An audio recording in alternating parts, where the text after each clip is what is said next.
fabled heat, where magic meets desire. Subscribe to ignite the fantasy. The battlefield smelled of iron and ozone, a metallic tang that coated my tongue and stung my nostrils. Beneath my worn leather boots, the earth trembled not from the clash of steel, but from the oppressive weight of the relic's magic. It pressed down on us all, thick and viscous as tar, ancient as the bones of the world itself. Each breath felt stolen, each heartbeat a struggle against the suffocating power.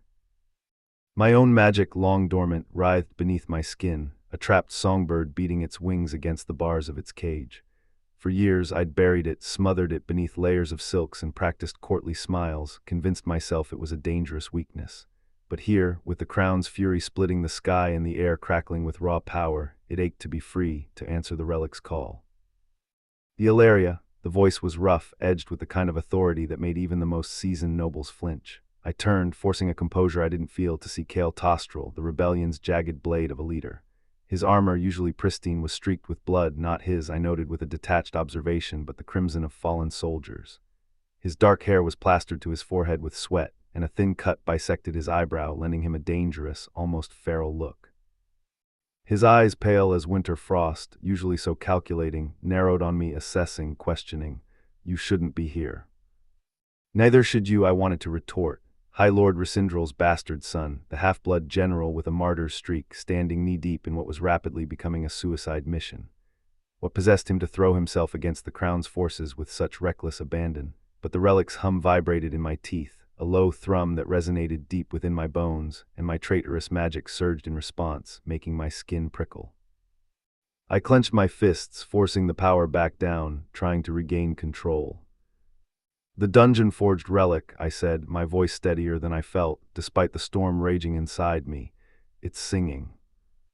Kale's gaze sharpened, those icy eyes boring into mine. Around us, the remnants of the royal guard fell beneath the crown's wrath, their screams muffled by the thickening air, choked off before they could fully form. The air itself felt heavy, saturated with magic. He stepped closer, and I caught the scent of smoke and something darker, more primal, burnt amber maybe, like the heart of a forge, mingled with the clean, sharp scent of steel and something uniquely him. It was a scent that stirred something unsettlingly warm within my chest. "You can hear it," his voice was low, almost a growl. "Yes," I breathed, "yes, it's a lament, a plea." The relic wasn't just a tool, a weapon forged in darkness. It was alive, imbued with a consciousness, a sorrow that echoed through the ages. It felt ancient, burdened, and desperately lonely. We moved like shadows through the carnage, Kale's sword a whirlwind of silver, carving a path through the enemy ranks while my borrowed dagger trembled in my grip. I hadn't held a weapon in years, not since I'd traded steel for silk. Every step deepened the relic's pull, its song swelling from a mournful hum to a desperate scream, a sound only I could hear, a language only I understood. It called to the magic I'd spent a lifetime denying, promising power but demanding a price.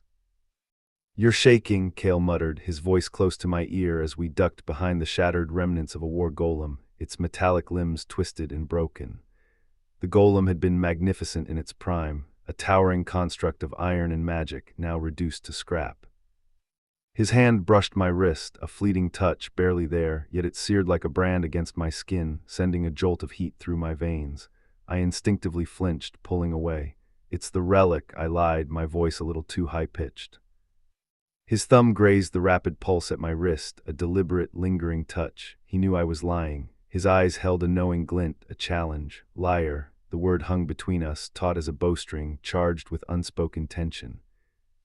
Then the ground erupted. A shockwave of royal mana, raw and untamed, hurled us apart.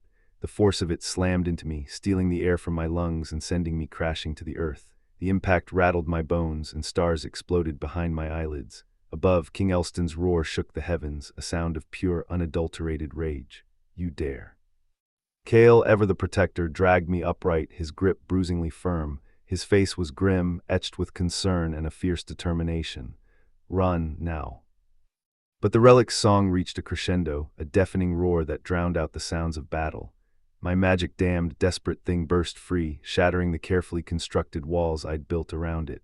Light erupted from my palms, golden molten, weaving into the dungeon-forged web in the air, strengthening it, amplifying its power. The entire battlefield stilled, as if holding its breath. Kale stared at me, his face a mask of fury and awe. His jaw worked, but no words came out. He looked stunned. What are you? The crown's gaze found us, piercing and cold.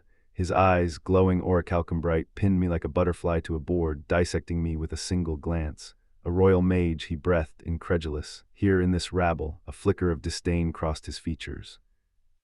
Kale shoved me behind him, his sword raised in a defensive stance. Stay back. His voice was a command, laced with a protective edge that sent another unexpected tremor through me. But the relic's power was mine now, a symphony only I could conduct. I reached for it, extending my hand, and the world bent to my will. The air crackled with energy, and the very fabric of reality seemed to shimmer and distort. I could feel the power coursing through my veins, exhilarating and terrifying in equal measure.